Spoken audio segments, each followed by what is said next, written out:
What I call the Bitcoin singularity is when we all enter Bitcoin consciousness. And the Bitcoin consciousness is when my Satoshis and your Satoshis can be exchanged between us telepathically. And then all of your Satoshis become my Satoshis, and all of my Satoshis become your Satoshis. And we are in one being of the hive mind. And I can send you Satoshis telepathically. And I can just look at you and just send you 1,000,000 Satoshis. And you can be like, thank you. You can send me 800,000 back. Thank you. And that constant murmuration, like starlings in the sky, flying through the digital space of Bitcoin and perfect money, is when we enter the kingdom of Bitcoin and we become one with Satoshi and we see the face of Satoshi. For over 3 weeks in a row, Bitcoin has maintained its strength over $105,000 in June 2025, indicating a move away from short-term speculation and toward long-term strategic accumulation. Global attention has been drawn to the introduction of new spot Bitcoin ETFs, including one associated with a well-known social networking company and the U.S. government's decision to create a strategic Bitcoin reserve. These trends demonstrate how institutional flows and regulatory support have contributed to the formation of a strong price floor for Bitcoin, highlighting its increasing integration into mainstream financial and political systems. In a recent interview with Bitcoin Magazine, prominent figure Max Keiser discussed his idea of the Bitcoin singularity, a future in which the distinction between people and value vanishes, and Satoshis may be traded as easily as ideas. Bitcoin consciousness, according to Keiser, is the state in which exchanging Satoshis is as instinctive as staring at someone, promoting a sense of harmony and oneness in the digital world. He compares this to the coordinated flight of starlings, in which all participants are interconnected in a smooth value flow. This idea comes as Bitcoin keeps proving its resilience and significance in the world of finance. Max Keiser's viewpoint encourages us to see how Bitcoin may transform interpersonal connections and trust rather than just price movement and technology. Discussions are moving away from speculation as the world gets closer to what he refers to as the Bitcoin singularity. Stay tuned as we bring you more clips from Max Keiser's interview with Bitcoin Magazine. Please don't forget to like, subscribe, and enable notifications for additional in-depth content. Thanks for joining us again. Enjoy the video. What have you learned from El Salvador that are you going to replicate in Panama in all these countries to come? Yeah, good question. So it's really two-prong attack, which is, of course, you promote Bitcoin, but you also have to keep out the shitcoins, which is a very important part of building a Bitcoin culture and a Bitcoin country. To that end, in El Salvador, after we got there, we created the Bitcoin office, which is reports directly to the president. We also created a law which states that only Bitcoin is money, everything else is essentially an unregistered security. So all the shitcoiners would have to go through the registration process. And that keeps most of them out because they don't want to spend even any time whatsoever. They just want to start scamming people right away. So they have to go through a bureaucracy. They'd rather just move on to some other city somewhere else. So that's part of it. Then education is key. So we have education programs starting in the 7 and 8-year-olds in El Salvador are learning about money. What is money? And then Bitcoin. So all that can be wrapped up, shrink wrapped, and bring it over to Panama, and then they adopt it to the local scene. And we have the revolutions spreading to the region. Many would say that the bottom up or the top-down approach, maybe there's some people that say it's not as effective. What would you have to say to that? Well, there's definitely the best scenario is a bottoms-up, top-down approach happening simultaneously. Yeah. And the bottoms-up approach is without doubt essential, and without question, Bitcoin has always been a bottoms-up peasant revolution. Really, so what I like to think of it as. And it was front-running institutions, and you can only do that if you're starting at the bottom and working your way up. But to have also, in addition to that, a top-down approach also helps. And so that was the challenge moving there was, can you create a government partnership to create a Bitcoin country. And so that's been what we've been doing. The experience has been good, and we feel like we can now showcase that and go to a country like Panama and have that kind of top and bottom approach. So I think they complement each other, but if you only had to pick one or the other, you would go with a bottoms-up approach, because that's essentially what Bitcoin is all about from its inception, really. It was a movement from the very beginning, like, working out on a sovereign level. And, game theory, we saw it in the very beginning as it worked its way through the developer community in Bitcoin and in the early adopters, and then in the early movers and shakers, the early investors. And when it hits a certain level or strata in the stack of the economy and in society, it'll trigger game theory. It'll trigger more people to want to mimic what's going on because they see something that they want to be involved with. And with Bitcoin, ultimately the beauty of it is the beautifully incentivized structure of the components of the stack of technology, which includes a social stack, a social component. And so when it gets to the nation state level, the game theory once again kicks in. So Panama looks at El Salvador and they see a country that's gone from the most dangerous country in the world to the safest country in the region, that Bitcoin is a big part of what's happening in El Salvador. And so word of mouth, right? We heard about the mayor of Panama City was a big fan of President Bukele, and he was starting to embrace Bitcoin. We hear that through diplomatic channels, to be quite honest. So we offer to visit, and then once we stick our nose under the tent, all hell breaks loose, right? Because we're like, we're very good at orange pilling people. So politicians have the need, for example, jobs. That's one of the things they need to do, jobs and security. Those are two things they need, education. So when you pitch it on a government level, you try to tick those boxes, because that they, at a minimum, have to look at that themselves. After almost 15 years of orange pilling people, different types of groups and things, you just have to kind of know your audience. All right, you're asking two different questions, right? And you're saying, what's the risk in these corporate treasury plays that MicroStrategy or Strategy pioneered? Like, where is that going? And then you're talking about gold confiscation? Okay, that's like a separate question. So the first question is that what Saylor identified after he identified the melting ice cube, which was his basic thesis for Bitcoin going back to 2020, he could have bought it back his own stock, or he could have bought gold with all his cash, but he started buying Bitcoin because it was an inflation hedge and it was compounding at a rate that was greater than inflation. And he knew that holding cash was a losing strategy, and just buying back your own stock, I think that he figured there had to be something better than that. Because up until Michael Saylor, pretty much the only thing these companies did to boost their earnings was buying back their own stock. He introduced something new. This was really a remarkable achievement and milestone in corporate finance. Then, the next thing he figured out or implemented was that, look, I've got the ability to sell at the market ATM common stock with very little regulatory hurdles to jump, and immediately buy Bitcoin with that. And my shareholders, they're not going to complain about dilution, because ultimately I'm buying Bitcoin, so it's accretion. So dilution equals accretion.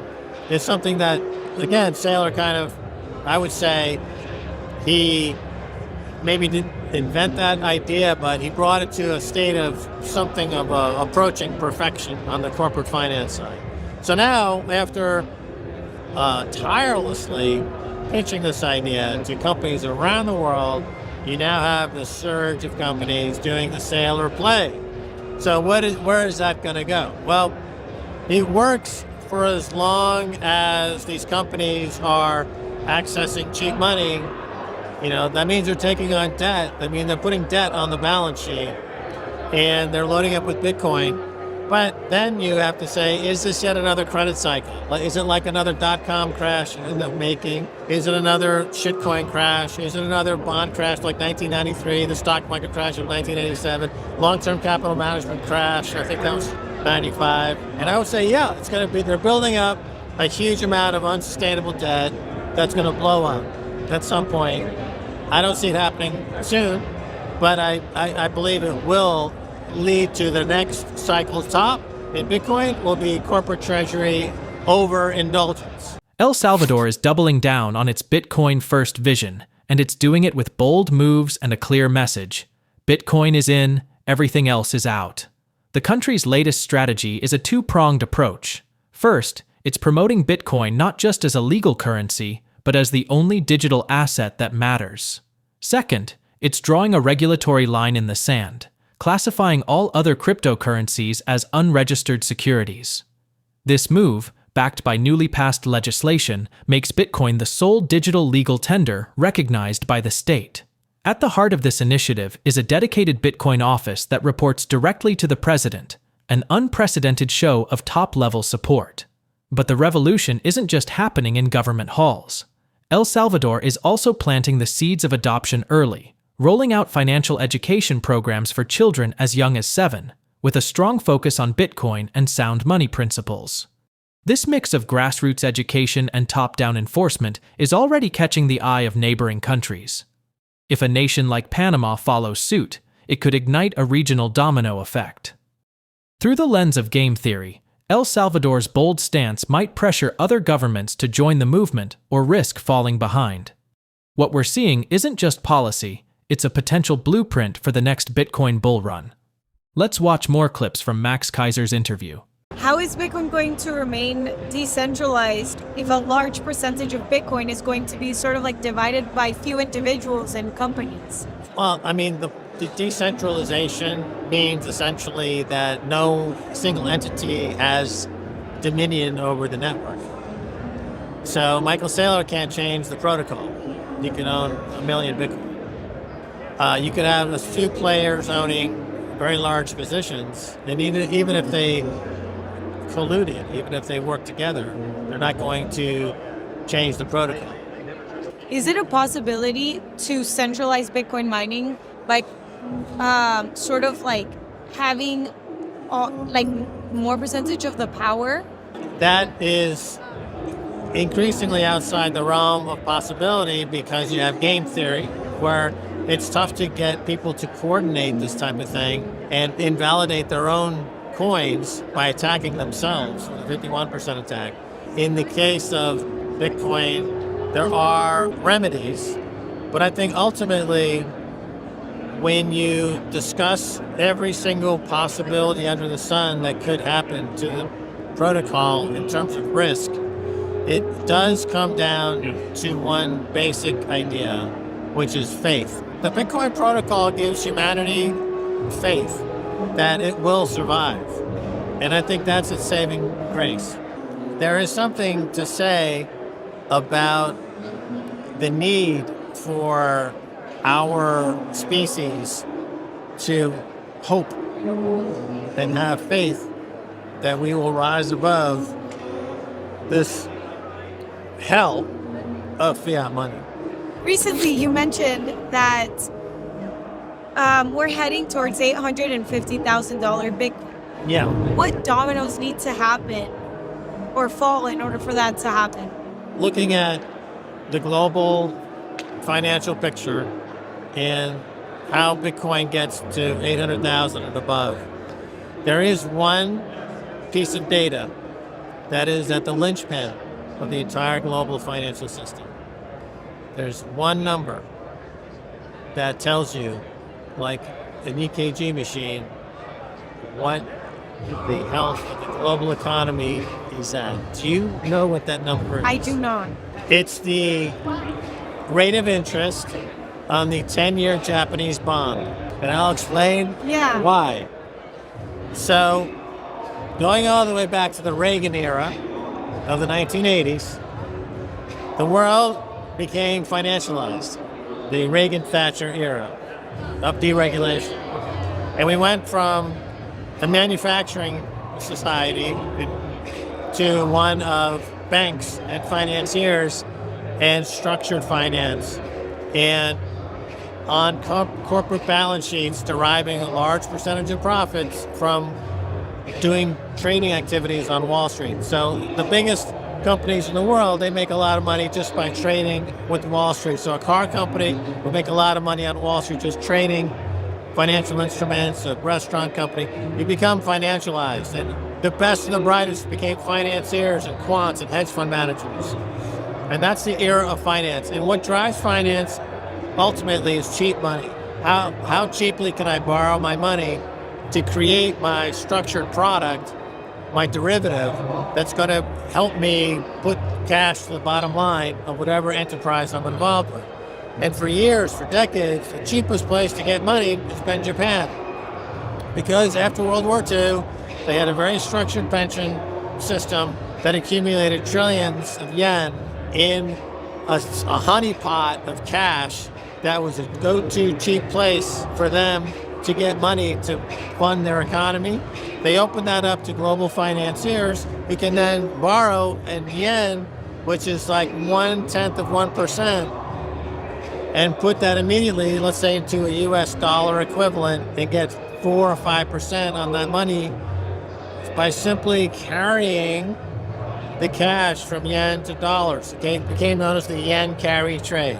So what's been happening in the last 2 years is that the yen carry trade is breaking down and interest rates are going up.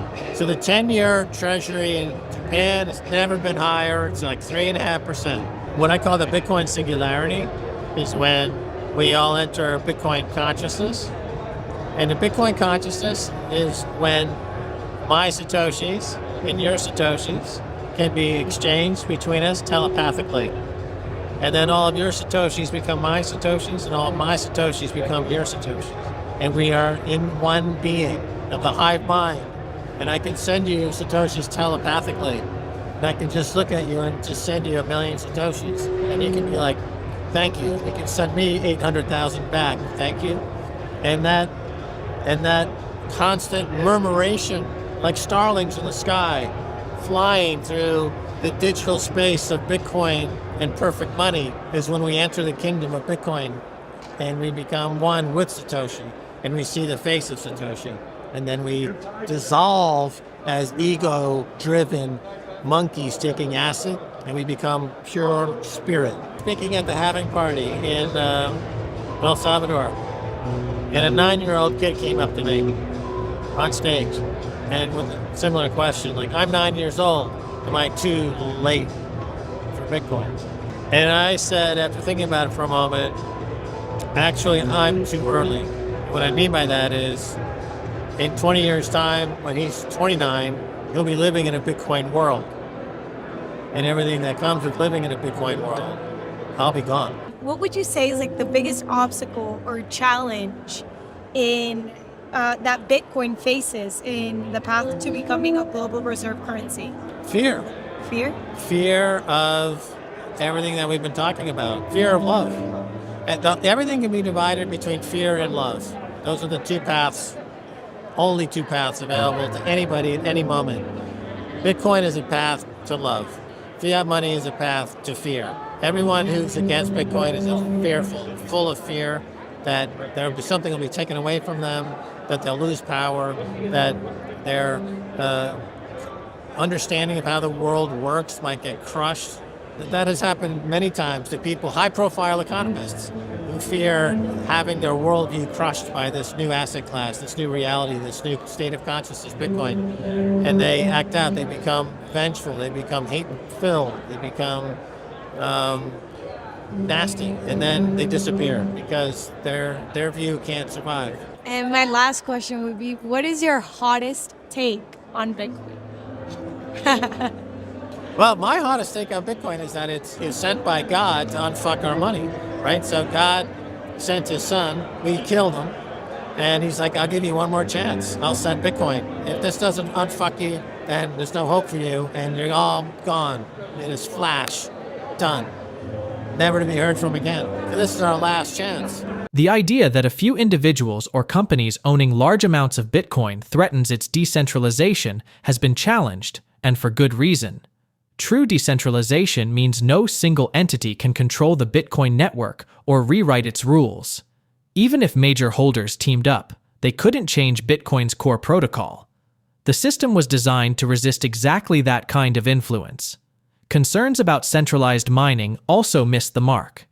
It's unlikely that mining power will become so concentrated that it poses a genuine threat. Any such attempt would backfire economically. Through game theory, Bitcoin creates a powerful incentive for miners to act honestly, since attacking the network would hurt the value of their own holdings. Zooming out, the global financial system has undergone a shift since the Reagan-Thatcher era, where profits began favoring financial speculation over actual production.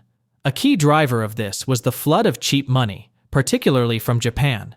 With decades of ultra-low interest rates, investors used the yen carry trade to borrow in yen and invest in higher-yielding assets elsewhere. But this model is breaking down. Japanese interest rates are rising, and bond yields are hitting records, tightening the flow of easy capital.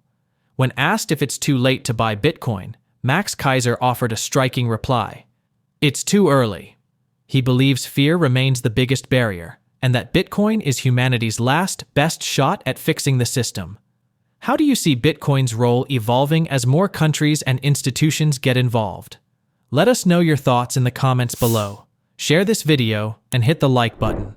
Thanks for watching, and don't forget to subscribe.